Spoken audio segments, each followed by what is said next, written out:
እማ እናቴ ሰላም ነው? ሙዝ ፈልጌ ነበር። ነይማ እንዴ። እንዴት ነሽ እናቴ? አቤት ሰላም ነው? እንዴት ነሽ? ሙዝ ፈልጌ ነበር። እየሸጥሽ ነው አይደል? አዎ። ስንት ብር ነው ዋጋው? 4 ፍሬ 20 ብር። 4 20 ብር አልተወደደም? የስንት ብር የሚሆን ነው ያለሽ?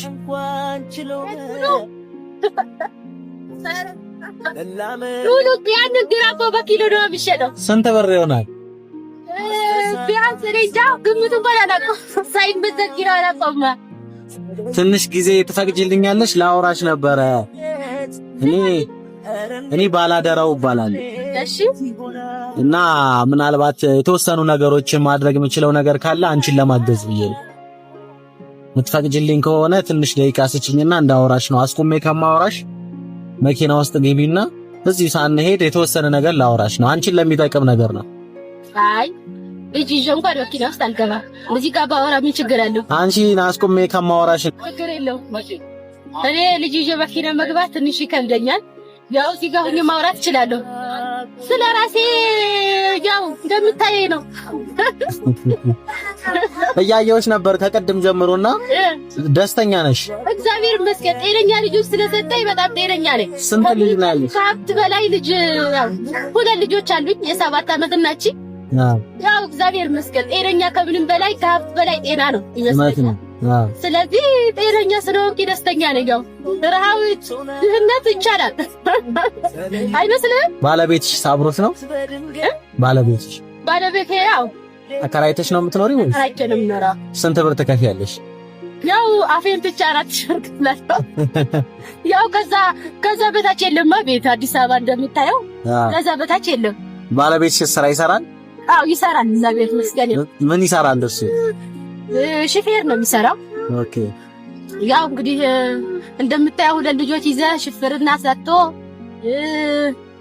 ኑሮው እንደምታየው ነው። ያው ደህና ነን። ብቻ ጤና መኖሩ ተመስገን ነው። ዋናው ጤና ነው።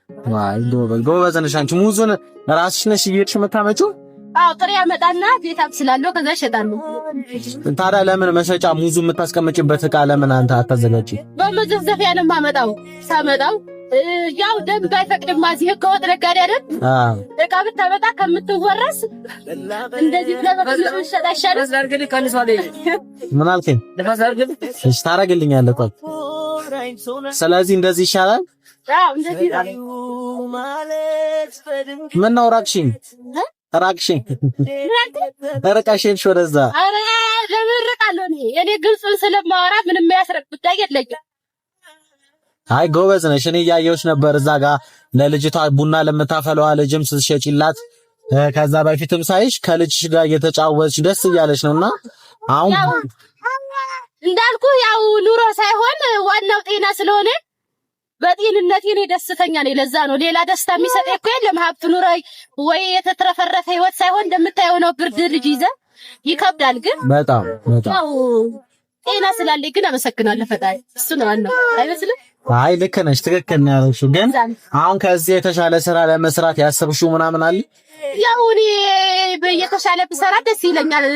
ያው ልጅ ይዘህ ቤተሰብ እዚህ የለኝም የሚረዳ አካል ስለሌለ ልጅ መቆያ ያስፈልጋል፣ ሚዝልህ ሰው ያስፈልጋል። ልጅ ይዘህ ማንኛውም ሰራተኛ ማንኛውም ቢሮ አይቆጥርህም። እንደዛ ስለሆነ እንጂ የተሻለ ስራ ቢሰራ ወይ ትንሽ ሱቅ ቢኖረኝና እንደዚህ ሰፋ አድርጌ አትክልት ምንም ብሰራ ደስተኛ ነበርኩ። ግን አቅም ይጠይቃል፣ ሰውም ያስፈልጋል አዲስ አበባ። ለዛ ስለሆነ ያው እንግዲህ ባለህን ፈጣሪ ያመሰገንክ መኖር ነው። እኔ ቀደም እንደነገርኩሽ ባላደራው እባላለሁ እና እዚህ ሀገር ውስጥ ያሉና ውጭ ያሉ ሰዎች እንዳንቺ ላሉ ብርቱና ጠንካራ እናቶች አደራ አድርስ እያሉ ይልኩኛል። እቺ 10 ሺህ ብር ነች ለኔ ነው። አዎ ግን እንዳያዩብሽ ሰዎች እንዳያዩብሽ። ወይኔ በጣም አመሰግናለሁ። ድንግል ማርያም ነው የላከችልኝ። እውነት ለመናገር እኔ እንጃ ከምገልጸው በላይ ነው። እግዚአብሔር ይባርክ። አመሰግናለሁ በጣም እኔ እንጃ በምን ልግለጽ። የእውነት በጣም አመሰግናለሁ። ዛሬ በቃ እኔ እንጃ የጸሎት ብርድ ይሆናል እንግዲህ እንደዚህ እያደረገልኝ በጣም አመሰግናለሁ። እድሜና ጤና ይስጥልኝ። እኔ እንጃ እሱ መቤቴ እንግዲህ እኔ ተናግሬ አልጨርሰውም ብቻ አመሰግናለሁ በጣም ደስተኛ ነኝ ከብሩ በላይ አንተ እንደዚህ አይነት ሰው ወረድ ብለህ በማየትህ ነው ብሩ ያው ነገ የሚጠፋ ብር ነው ለብሩ ማለት ነው ግን እንደዚህ አይነት አካል ዝቅ ብለህ በዚህ ሰዓት ሰው ካየህ ሀብታም ያለው ነው የሚያዋራው እንጂ እንደዚህ አይነት መሬት ላይ ለወረደ ሰው አያዋራም እና እንደዚህ በማድረግ ወይኔ በምገልጸው በላይ ነው ነት እግዚአብሔር ይስጥልኝ በጣም አመሰግናለሁ ይሄው ሌላ እንኪ አረ በቃ ያዥ ላንቺ ይገባሻል እሺ እናት እሺ ስንት ሆነ እኔ እንጃ እንግዲህ አላውቀውም ይሄንን ብሩን አላወቅሽው አላውቅም እንግዲህ እኔ ምን እንደብል አላውቅም ብቻ እግዚአብሔር ይስጥልኝ ነው ማለት የምችለው እሺ የመጨረሻ ይሄን ልስጥሽና ያው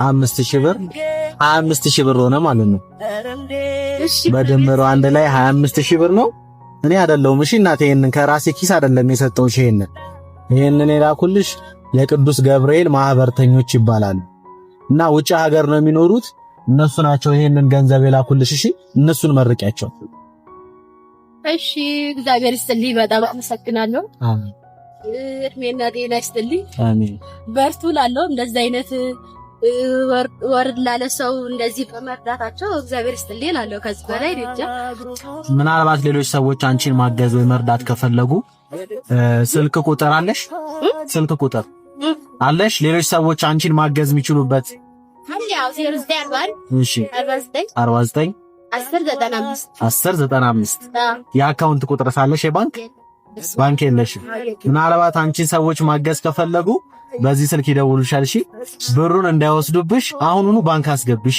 ራስሽን ጠብቂ አሁን ብርድም ስለሆነ ደግሞ ወደ ቤት ግቢሽ እናቴ እግዚአብሔር ካንቺ ጋር ይሁን በርቺልኝ ቻው ቴንክ ዩ የናቱ ለታዋን ቦሳው ዳለ ደግነቷ ብዙ መሆኑን አውቃለሁ ወላጅናት እኮ ፍጹም በመንፈሷ ልጇን ትወዳለች አብልጣ ከራሷ